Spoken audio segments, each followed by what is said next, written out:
بسم اللہ الرحمن الرحیم۔ امام بخاری ریسرچ اکیڈمی سے شائع ہونے والے ہفت روزہ میگزین الجمعہ 18 ربیع الثانی 1447 ہجری مطابق 10 اکتوبر 2025 کے مضامین کی ریکارڈنگ پیش خدمت ہے۔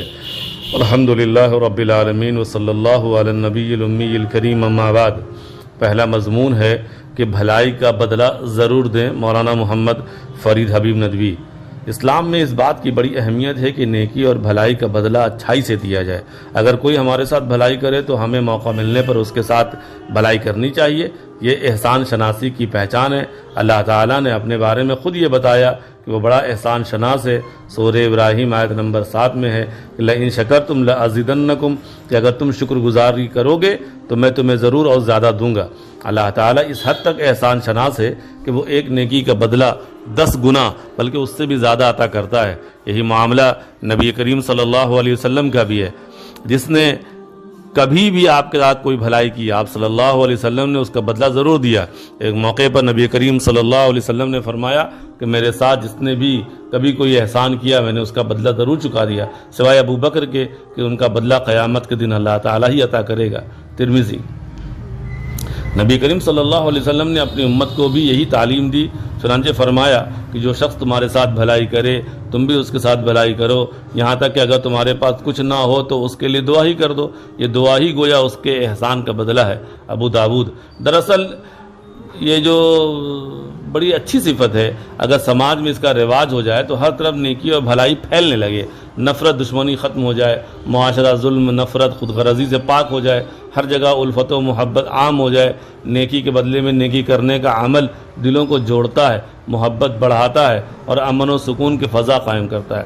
آپ غور کیجئے کہ اگر ہر اولاد اپنے والدین کے ساتھ یہ سوچ کر بھلائی کرنے لگے کہ ہمارے بچپن میں انہوں نے ہمارے ساتھ بھلا کیا تھا، ہر طالب علم اپنے استاد کا احسان ماننے لگے، ہر شخص اپنے محسن کے ساتھ بھلائی کرنے لگے تو ہمارا سماج کتنا خوبصورت ہو جائے گا۔ ظاہر ہے اس دنیا میں کبھی نہ کبھی ایسا موقع ضرور آتا ہے جب ہمارے ساتھ کسی نے بھلائی کی ہو، اور ایسا ہر شخص کے ساتھ ہوتا ہے۔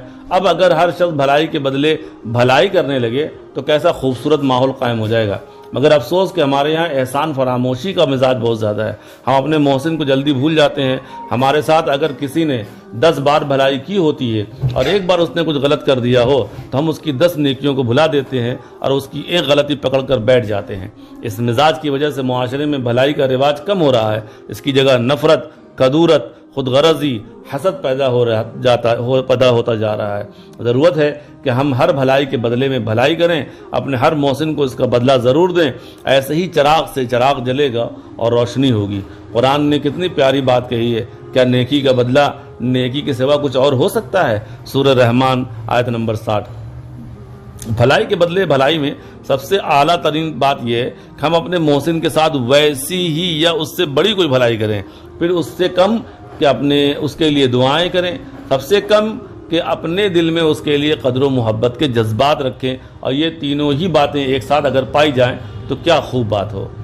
دوسرا مضمون ہے صبر اور انتظار کیوں ضروری ہے۔ ابو طلحہ بنارسی۔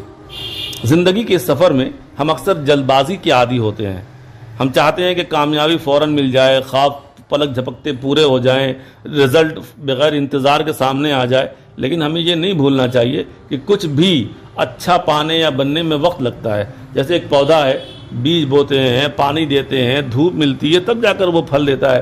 ہماری زندگی بھی ایسی ہی ہے، پڑھائی ہو، نوکری ہو، رشتوں کی بات ہو، ہر چیز کو پیار، محنت اور صبر سے سیکھنا پڑتا ہے۔ اب دیکھیے کہ جو لوگ صبر کرتے ہیں وہ آخر میں جیت جاتے ہیں۔ کامیابی راتوں رات ہاتھ نہیں آتی، اس کے پیچھے ایک لمبا سفر ہوتا ہے، ناکامیاں، آنسو اور چھوٹے چھوٹے لمحے۔ ایسے وقت بھی آتے ہیں جب دل کہتا ہے کہ نہیں ہم سے نہیں ہو پائے گا، لیکن جو ڈٹ جاتا ہے وہی جیتتا ہے۔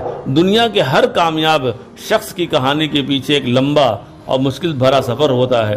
کوئی بھی انسان کبھی بھی ایک دم سے کامیاب نہیں ہو پاتا، اس کے پیچھے برسوں کی محنت، ناکامیاں، قربانیاں، انتظار کی ایک لمبی داستان ہوتی ہے۔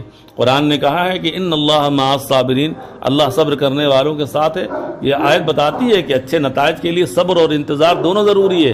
کبھی کبھی انسان دعا کرتا چاہتا فوراً دعا قبول ہو جائے، مگر اللہ بہتر جانتا ہے کس وقت کون سی چیز ہمارے حق میں بہتر ہے، بلکہ بعض اوقات وہ تاخیر ہی ہمارے لیے رحمت اور بہتر ہوا کرتی ہے۔ اب اکثر یہ دیکھا گیا ہے، حالانکہ یہ کوئی اصولی یا حتمی بات نہیں ہے، کہ زندگی میں جو چیز جلدی حاصل ہو جاتی ہے وہ اکثر جلدی ختم بھی ہو جاتی ہے، لیکن جو چیز وقت، محنت اور قربانی سے حاصل کی جاتی ہے وہ دیر پا ہوتی ہے، کیونکہ اس کے پیچھے انسان کی تڑپ، اس کی لگن اور صبر شامل ہوتا ہے۔ اسی لیے کہا جاتا ہے کہ وقت ایک بہترین استاد ہے، کیونکہ وقت ہی انسان کو وہ پختگی عطا کرتا ہے جو کوئی کتاب یا استاد نہیں دے سکتا۔ اس لیے اگر ہم اور آپ چاہتے ہیں کہ کامیابی دیر پا ہو، ہمارا کام لوگوں کے دلوں پر نقش چھوڑ جائے، تو وقت کو اپنا ساتھی بنا لے، دشمن نہیں، کیونکہ ہر بامعنی چیز، ہر معنی خیز چیز، ہر کامیابی، ہر بہترین نتیجہ وقت چاہتا ہے، مگر جب وہ ملتی ہے، یعنی وہ جب نتیجہ ملتا ہے تو زندگی کو واقعی معنی خیز بنا دیتا ہے۔ تیسرا مضمون ہے کہ کچھ خاص کیجئے، یعنی جو کچھ ابھی تک کرتے رہے ہیں آئندہ بھی اگر یہی کریں گے تو پھر وہی ملے گا جو اب تک مل رہا ہے، اور اگر اس زندگی میں کچھ خاص چاہیے تو کچھ خاص کرنا پڑے گا، کچھ الگ ہٹ کے کرنا پڑے گا۔ صبح و شام انہی کاموں کو وہی پرانے طریقے سے اگر کام کو انجام دیا جائے تو وہی ملے گا جو اب تک مل رہا ہے۔ ایسا ہی کرتے رہنے پر کچھ بھی زیادہ حاصل کرنا بالکل مشکل ہے۔ اگر ہم اور آپ زندگی میں کچھ مزید چاہتے ہیں تو مزید کچھ الگ ہٹ کر کرنا پڑے گا۔ زندگی ایک مقابلے کی طرح ہے، یہاں سب سے ماہر کھلاڑی ہی جیت حاصل کرتا ہے۔ زندگی کی جنگ جیتنا چاہتے ہیں تو آج سے ہی ہر کام میں مزید دلچسپی لینا شروع کیجئے۔ کام کو کرتے وقت یہ ضرور سوچئے اسے مزید بہتر کیسے بنایا جا سکتا ہے۔ جس سفر میں دوسرے لوگ تھک کر رک جاتے ہیں وہاں آپ قدم مزید بڑھائیے، دلچسپی مزید لیجئے، جد و جہد مزید کیجئے، مزید جان ساری، مزید جوش و ولولہ، مزید محنت کا مظاہرہ کیجئے۔ آپ خود بخود بھیڑ سے اوپر اٹھ جائیں گے، مزید شفقت و محبت دے کر دوسروں کو اپنا بنا لیں گے، مزید کام کر کے اب زیادہ پیسہ کما لیں گے، مزید پڑھائی کر کے اب اوسط سے ٹاپر اسٹوڈنٹ بن جائیں گے، اچھی تنخواہیں ہوں گی، اچھی ملازمت ہوگی، لیکن اس کے لیے مزید خصوصیات آپ کو اپنے اندر پیدا کرنی پڑے گی۔ اگر ہم زندگی کے ہر موڑ پر یہ مزید والا فارمولہ ساتھ رکھیں گے تو ہم چاہ کر کے بھی عام لوگوں میں کھو نہیں جائیں گے، بلکہ ہم اپنے آپ خاص بن جائیں گے۔ آج سے ہر کام کے بعد ایمانداری سے خود سے ایک سوال پوچھا جائے کہ کیا میں نے اس کام کو مزید بہتر طریقے سے کرنے کی کوشش کی ہے؟ اگر جواب ہاں میں ہے تو آپ بہت جلد مزید پانے کے لیے تیار ہو جائیے۔ مسائل: اقامت کے دوران ہاتھ باندھ کر کھڑا ہونا۔